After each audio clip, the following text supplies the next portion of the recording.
welcome to the Roar of Love podcast, where spiritual wisdom meets the wild human experience and heart-centered transformation takes the center stage.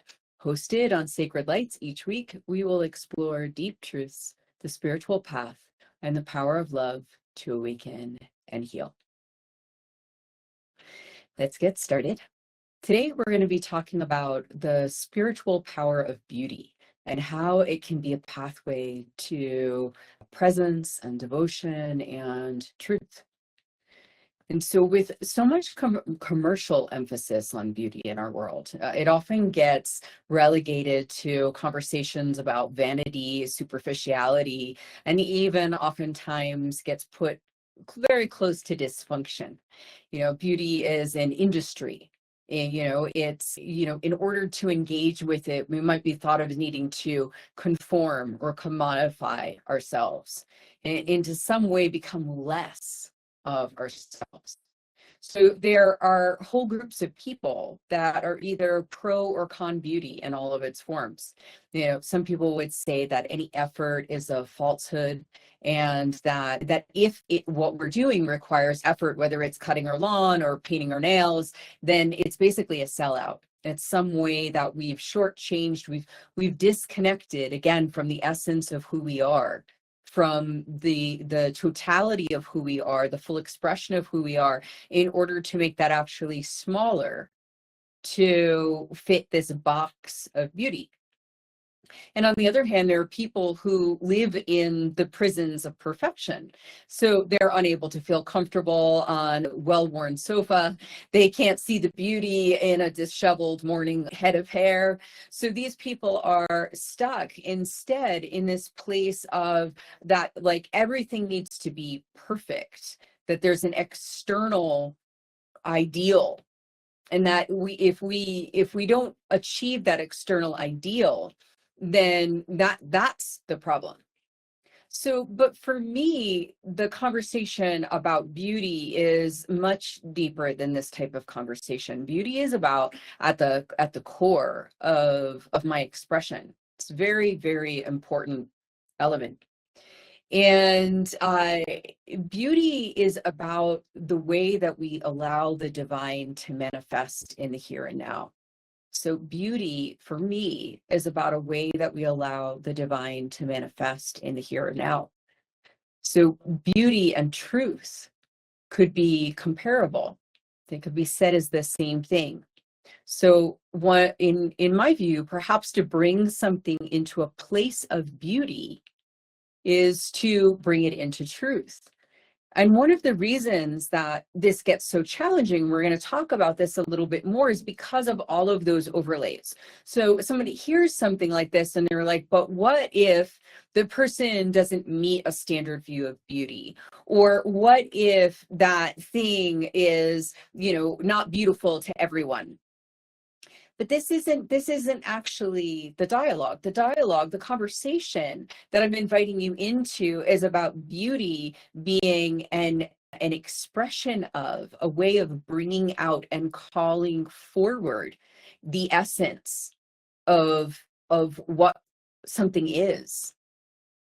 And to do that, we don't even get into those other conversations. Those conversations are about, do the aesthetics of this particular thing, this person, this situation, this object, do they meet the standards that are laid out for that person or object? It's a different thing. It's like contextual thinking. Like if you're going to talk about a particular theory, you're usually talking about the theory in the academic world. You're talking about that theory in a context, and you really can only have the conversation within that context. And here we're talking about deeper truth or spiritual essence. So we're going to talk more about beauty and both like how the sacred aspects of it and the more mundane aspects of it.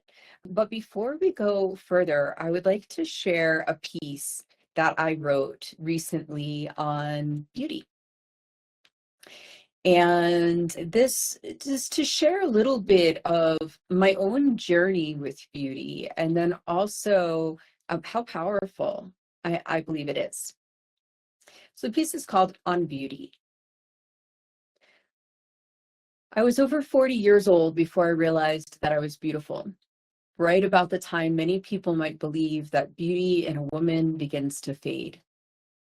I remember sitting in grade school, awkward and shy, with a unique sense of style that often got me ridiculed, imagining that someday, when I was much older, I would be beautiful. It wasn't as though I dwelled on it or fully understood it at the time, but it lingered quietly, a small ember of knowing someday I would be beautiful. Like many women, beauty was a concept that shaped me long before I could define it for myself. Growing up between two sisters, one a beauty queen and the other a model, comments about their beauty filled my childhood. When I was older, I was told that no one called me beautiful as a child because they feared it would make me vain. But withholding an affirmation didn't protect me. Instead, it left me clinging to an idea of beauty as something elusive, something I didn't have. I was taught, like so many women, that beauty was both a target and a talisman, something that made you desired yet dangerous. Beauty was a rare and special gift, but being attractive came with risks. If I was mistreated, it was because I was attractive. If I was treated well, it was because I was beautiful. And the world decided what I was based on arbitrary measures, my features, my clothing, my inherent energy, or their own desire.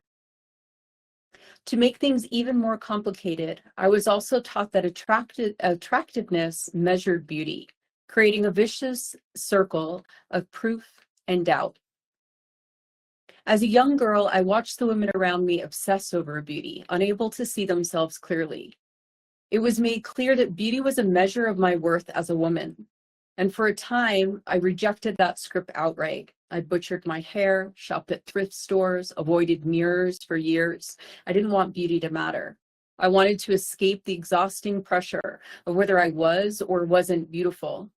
I wanted to leave behind an unwinnable battle. Yet even as I pushed against these standards, I felt beauty everywhere. It wasn't in my reflection or the carefully curated ideals thrust upon me. It was in the way the light danced across a field, in the raw emotion of a poem, in the silent prayer of a sunset. My heart knew that beauty wasn't an external trait, but a sacred language, a way to express and to create. But the idea of me as beautiful was too painful to explore. It wasn't until much later that something shifted. One morning, quite literally, I woke up and saw myself clearly, a body worthy of adornment, a face etched with stories, a present that had been quietly beautiful all along. I decided to embrace the artful expression of beauty through my own physical form. I understand now why I avoided this for so long, because once I started to express my beauty, I had to contend with the expectations and projections of others. The world didn't just see me, it interpreted me, often through the lens of its own desire, fears, and biases. I had to navigate the discomfort of being both visible and vulnerable, of having my beauty simultaneously celebrated and scrutinized. It forced me to confront ways that beauty could be weaponized against me, and how it could invite admiration and resentment in equal measure. But despite these challenges, I began to see that expressing my beauty was less about how others received it and more about reclaiming it as my own, and even more profoundly as a sacred act, a way of honoring the divine. And what I learned is this: beauty is not confined to perfect symmetry or flawless youth. It is the resilience in our eyes, the kindness in our smile, and the courage to take up space in a world that often asks us to shrink. Beauty is not something we can chase or need to chase or earn. It's intrinsic, it's already ours. It's how the divine speaks through us. And the tragic inability to appreciate it for what it is cannot be fixed by avoiding its expression or trying to dampen its flame. And yet women remain caught in a paradox. We are expected to care enough about beauty to always look good, but not so much that it becomes obvious we are trying.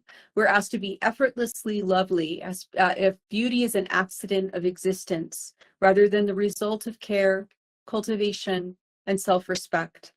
As though care, cultivation, and self-respect would somehow limit our beauty rather than reveal it. When we believe that beauty is owned by external standards, when we lose sight of its origin as one of the most precious things in the universe, we forget that our beauty in all of its forms is a gift that we give to the world. We live in a world that commodifies beauty, defines it narrowly, and sells it back to us. But true beauty cannot be packaged. It is wild, uncontainable, and uniquely ours. It grows in the cracks of our imperfections, in the places where we allow ourselves to live authentically. It is nourished through our care and embellished with our love. We may decorate it with high heels or Birkenstocks, but the truth remains that our beauty deserves to be honored, not in reaction to a world of abuse and misunderstanding, but from the full knowledge of its magnificence. So sometime after 40, I began to see the beauty that I'd known was possible as a child.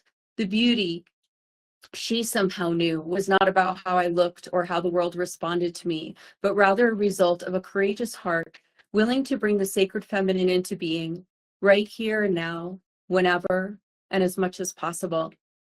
And it's not flawless, but it's real, and it's mine. True beauty doesn't demand that we be anything other than who we are. It only asks us to honor the luminous, intricate, sacred beings we've always been. My prayer is that we all know our own beauty so deeply that it sings our heart through our skin and lifts the corners of our eyes with love. So I ask you this question. When was the last time that beauty stopped you in your tracks? And what did it awaken in you when it did? And if it hasn't, that's another thing to think about as well. What if we think about beauty not as decorative, but as devotional? What if we think of beauty as what something is when its essence is being expressed or revealed? So often we think of beauty as a cosmetic cover-up, but what if the paint on the house, the mascara on a woman, that nicely fitting shirt is actually helping the essence to be revealed? What happens if we explore the world through this lens? So instead of reducing the house to the paint or the woman to the mascara, we see the adornment as supporting the expression. That it's a way to honor and bring in the energies. Like, what if ceremonial work is adorning the sacred energies all around us? What if through our efforts, we're allowing them to exist?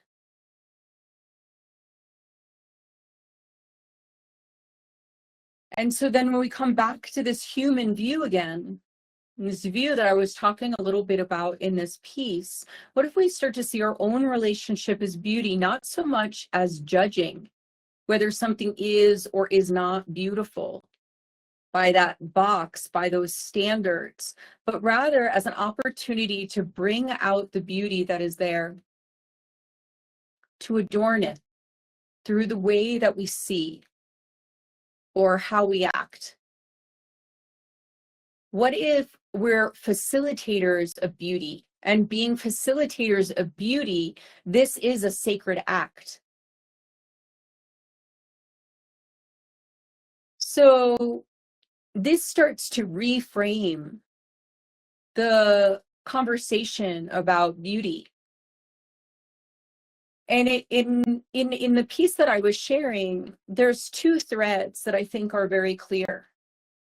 One is the overtone of the dynamics of how beauty relates to our world, our everyday world, how people respond and react to it. How one woman, me, has an experience of going through this relationship with beauty. And the other piece is a deeper truth. The deeper truth is the sacred language of beauty. and that we have an opportunity to merge the two, actually, to bring this sacred language of beauty into our everyday lives. And we'll talk a little bit more about that in a bit. But somehow we've lost this thread of beauty. We get caught up in the superficialities through either ignorant indulgence or rejection. And we lose track of the fact that really beauty is about energy and essence. It's allowing something to be in its truth. It's allowing something to be in its full expression. That's what we see as beautiful. When music is beautifully crafted, right? It's like it brings us to a deep understanding. It's like everything in that beautiful music stands on its own truth and integrity and creates something of real beauty. And so we learn, right? We learn we can start to reclaim the power of beauty through the way that we work in the world. So we can actually start to heal beauty and the bringing forward of the sacred essence through the exploration of beauty. And in everyday acts in our life can actually help us heal this problem, because we're getting at the root of it. So we can say, I disagree or I agree with that way that person's acting or dressing or the choices that they've made or whatever. I see this person as beautiful or not beautiful, because of this, that, and the other thing, or I am or not beautiful, or this place is or not beautiful. But when we start to get down a little bit further into it, we can start to say, oh, wait a second here. I actually have the power through working with beauty, working with what creates beauty, to bring more of the sacredness into everything.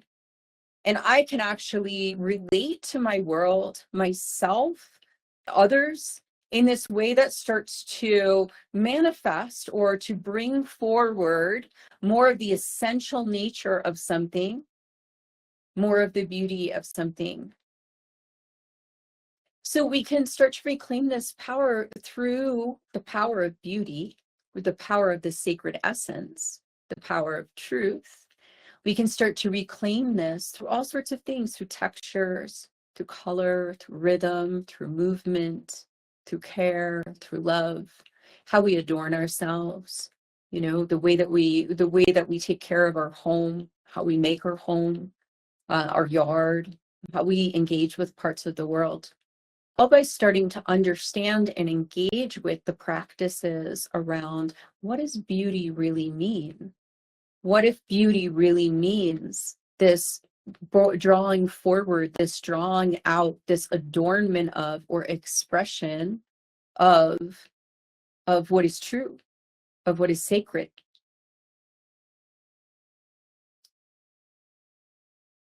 However, it's not necessarily all that easy, right? So somehow when it comes to beauty, there are so many different struggles that people have. And it can be a very, very threatening thing, personally, interpersonally, and it can be bewildering to some. And there are very different perspectives on what it even means. But we don't need to define something in that way in order to each individually work with it and to understand that we're bringing forward this essence, right? But beauty can be threatening because it's powerful. And because it's just like, if a system and a group, a country, a world, whatever, if they fear this type of power, this kind of sensual truth, this way of bringing the sacred into the material, which is frightening for many, then it can beat with all of this distortion, all of these problems. And precisely because It's so powerful. But one of the things that is particularly tricky about beauty is that it can be used to distract as well as to honor. So, because beauty is so alluring and we crave it so deeply that we can become obsessed with it, we can become brought off course with it. So, what I'll call like that false beauty can lure us away from what is good.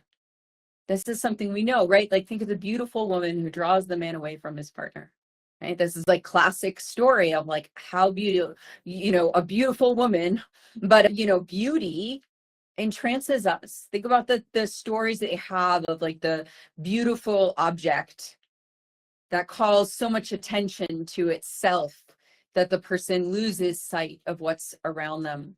So we have these stories about how beauty can actually draw us away. It can draw us to what is good, and it can also draw us away from what is good. So it can distract us. Like, there are people that won't date someone or be in a relationship with someone if they don't meet a certain standard of beauty. Even if the perfect person was in front of them that wasn't their perfect standard of beauty, then they would say no to that, because that's how kind of powerful it is. That's one of the ways that you can see how people can get distracted by different parts of it. So there's some fear here around it. What is this beauty drawing me into? What might it draw me into? Is it drawing me closer or away from what it is that I want? So then this fear can become repression and oppression, and can result in a bunch of different behaviors that then try to manage this power. So there's like a desire to manage the power. If we can package it, then it's managed. If we can subdue it, then it's managed. If we can make sure that it's this and not that, right? Managed. So that creates all sorts of different challenges in the way that we personally relate to beauty and the way that we see it in the world. And it's a very interesting thing to explore, right? So the fear of being too much, too visible, too beautiful, too sensual, too truly, truly radiant. Right. And if we start to look at how often that shows up, or how often we project that onto others, or various different forms of what I'm talking about, how that lives inside of us, we start to see, oh wow, this isn't just something on the outside. These aren't people just on the outside with these thoughts and feelings. This is an internal experience too. It's part of what I tried to share in my piece, that this isn't just an external, this has been done to me. Yeah, sure, there's some things, there's some experiences that I had, but there's also an internal process that's going on, that's about the relationship to this dynamic and dynamics like this. So beauty can be feared, and then all of these negative reactions can come up. And many people also have a very difficult time using, like, feeling comfortable with embodying, expressing, or working with beauty. In some ways, it is for some people, they were taught to absolutely ignore it. I mean, it can be that much. Or some people were taught to prioritize it, but to still feel shame around it. So the reaction can be really quite strong when people step forward and start to go, yeah, wow, beauty matters. Beauty matters. I'm going to honor it because I'm honoring the essence of myself, the essence of another individual, the essence of this thing. So yeah, beauty matters. And let me see how I want to do that. We all get to figure out how we want to do that. So we've lost sight in the whole process at how to be able to navigate or wield this type of power, this way of working. We see this very much inside of women, like very much with women. And it's like women have a lot of this power that they can grow with and that they can work with and that they can use in the world. But they have in many ways lost sight of how actually to be able to do that in a way that feels really good for them and feels really good for the world. And it's hard because of all of these components that are in the mix. So it brings up a lot of inner conflict, a lot of things that a lot of women don't know how to sort. And the problem is more complex than just being a woman's issue, but it does show up very dominantly in the life of women.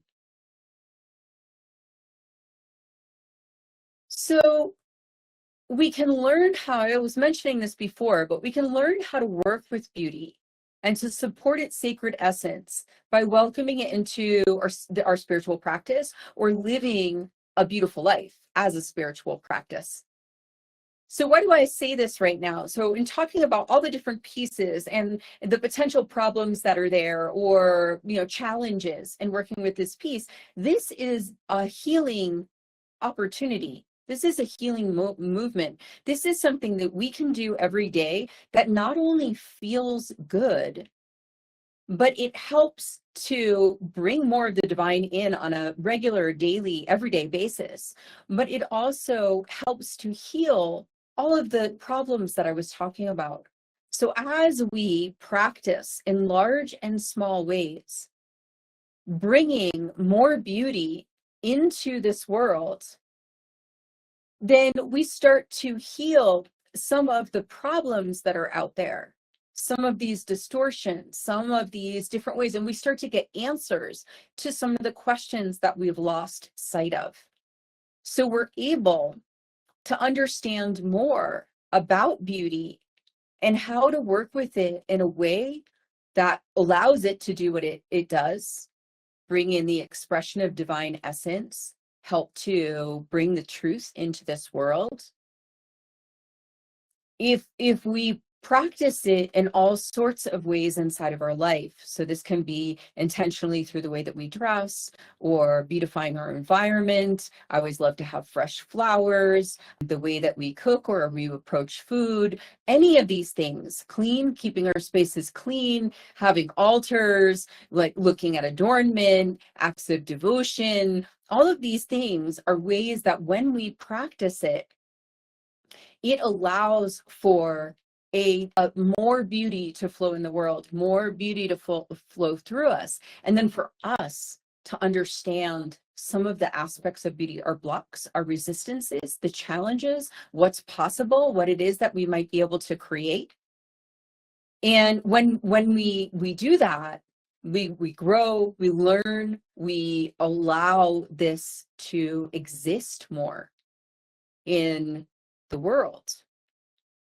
So it's a healing act every time that we do that. So when we start to think about how we treat ourselves, or how we're looking at another person in the way that they treat themselves, or an environment, if we start to think in these terms, lovingly think in these terms, then we can facilitate the deeper and deeper expression of the divine through beauty.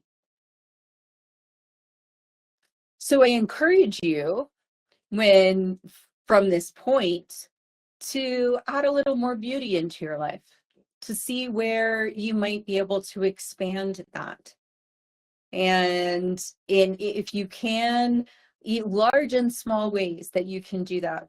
And notice like my first question of, when was the last time beauty stopped you in your tracks? And what did it awaken in you? Ask yourself, what did that awaken in me? I took that time. What did that awaken in me? And that might be more incentive. So as usual, I'm going to go to a few questions for today. And let's see here where I want to get started. So I like this question. Some of the questions, they speak very much to what I talked about already. So one of the questions is, how do I learn to embrace my own expression of beauty? And I think that there's a lot inside of this particular question. So how do I learn to embrace my own expression of beauty? Because really what I put forward was the idea that beauty is about essence and our deepest essence and spiritual truth. So how do I learn to embrace my own beauty, right, is really a process of learning to know ourselves, right? To be able to see what is beautiful in our own expression. And so usually to do this, or oftentimes to do this, we need to remove a lot of conditioning, because the conditioning has taught us that this is beautiful and this is not beautiful. I would be more beautiful if I was like this. And then the opposite side of it can also be that, like, let's get rid of that idea. We don't want to work with that idea anymore. It's just everything is beautiful. And there's no real standards of it. We're just going to make it all beautiful. And that's not entirely wrong, right? There's a way that we can find beauty. But when we make absolutely everything beautiful, then we are no longer able to acknowledge where truth is really shining through. We sort of like make everything the same. And so we don't get caught up in the external versions. We don't disregard them either, but we don't get just solely caught up in that. So it's, in a way that we either negate or kind of become obsessed with that external part. And instead, we start to explore the deeper expression in relationship to the external. So we recognize the form as potentially being a house for the energy, an adornment of the energy, a decorative element of the energy. So the energy exists, our true expression and essence exists, and our physical form is part of the adornment of that energy. It's the home that we're giving it. And so when we start to build deeper and deeper correlations between essence and the expression and form, we start to see more and more where there is alignment and when there are things that are at cross purposes. Because maybe there's something, like maybe there's a messy closet in the form for our divine energy, and we want to take care of that. We want to do something about it. But maybe also there are ways that we're not seeing what's right in front of us. And we actually learn to do that by being able to feel more of the essence and being able to see and honor the way that it's coming forward, the way that it's being housed, the way that it's being expressed through ourselves and all of that. That's our physical form, but that's also, what we say and what we do, and all of the different aspects that comes into the expression of our being. So by getting down more into the roots, more into the understanding of what that essence is, then we are more and more able to embrace who we are. So it's like if you were listening to a dear friend and you really wanted to understand what their deepest truth was. You really wanted to be able to see them. And so you saw their gifts, you saw their truth coming through. You saw the uniqueness of their energy, their way of being. And so in that, you start to see their beauty. And then their beauty can become more and more expressed or less and less expressed. And sometimes what we do is we have some aspect of ourselves that we think, oh, I shouldn't be like that. Right? So we might be like, oh, my nose shouldn't be like that. It should be like something else, right? That would be like an absolutely physical form of beauty. You know, my nose would be more beautiful if it was like this versus like this, right? The another thing would be like some aspect of our being, some way that we are. Like this is how I love. You know, this is how I show my appreciation. And and that is a like also can be an expression of a deep aspect of ourselves. And when we negate it, for example, we think we shouldn't be that in some way, then we sort of like stop the flow of that truth from unfolding. We stop that energy that is ours, that is at our essence, from really being fully expressed in the world. That doesn't mean we have to express it in any kind of like stereotypical way or anything like that. There's freedom in terms of expressing, but it's an honor and acknowledgement of what's being coming through us. And that is, you know, then we have the opportunity to embrace what it is that's coming through us and also work with it to make it more and more of a powerful expression.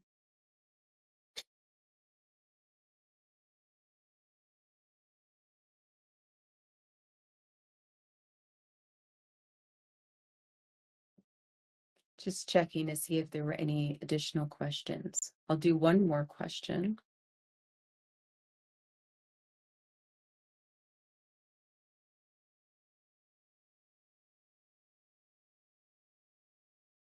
I think that this is another good one too.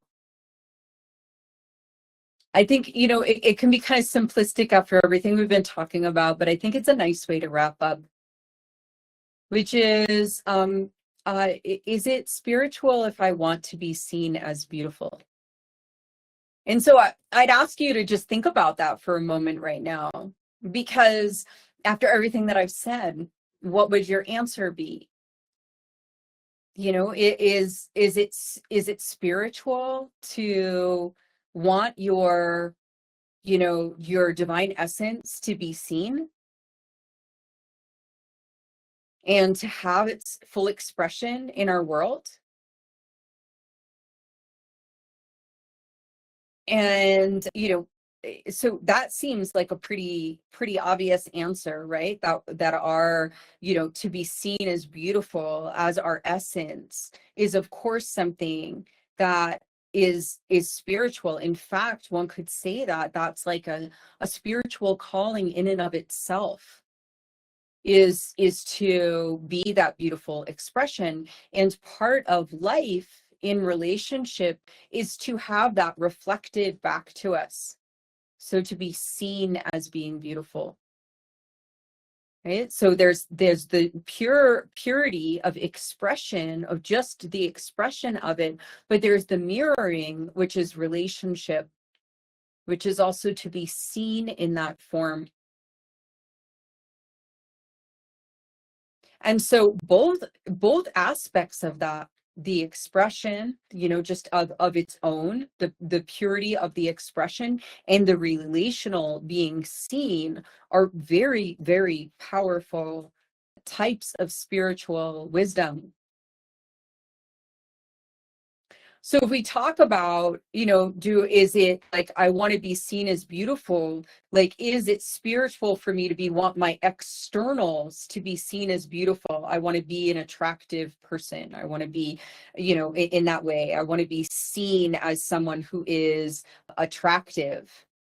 And then again, I would say that like it really depends on the layers or the level to which you're interacting with that. Are you interacting it in a spiritual way? Are you understanding it from a spiritual perspective? Or are you seeing it as a very like limited kind of material, physical, solely perspective? In other words, like I'll be these things externally and therefore I'm beautiful. So when we take out the essence, right, we like step out of spiritual beauty, we step out of the bringing forward of truth, you know, through the way that we're manifesting in this world, through the way that we're honoring the sacred. We bring ourselves out of that because we start just then looking at like, well, does this conform to an external standard? We're back in that kind of like almost academic view of things, like, well, in the context of, you know, modern art, this is considered, you know, we're thinking about things that way instead of actually being able to look at the deeper meaning behind it. But what I think happens to people very often is that we especially as people are trying, are they're walking on their spiritual path, they can sometimes really try to minimize this aspect. Like it becomes a self-consciousness to really like be seen in one's beauty because of all like lots of different perspectives about it. But it's really one of the most magnificent things that can happen if we have more of that, of people truly being able to be seen in their beauty, and more of an honoring of how that comes forward. Then that will be demonstrate that we've healed a significant amount of problems in our world. And it feels good. And it will be something that will feel really good to everyone. So I welcome in the explorations of beauty, and the acknowledgement of beauty, the appreciation of beauty as it exists, you know, in all the different places of our life, to see ourselves as the stewards of beauty, as having the potential to create beauty in our world with each and everything that we do.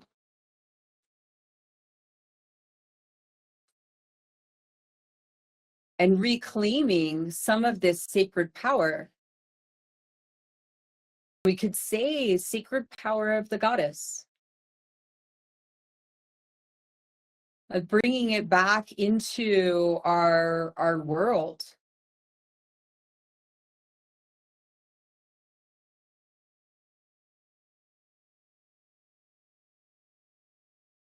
So I want to thank you for joining, for listening to the Roar of Love podcast. And if today's episode spoke to you, you can visit sacredlights.com, where you can get more insights, community, and guidance on your journey, and also have access to these podcasts and an ability to attend them live. So until next time, stay open, stay true, and keep answering love's call. Great to be with you today. Looking forward to next time.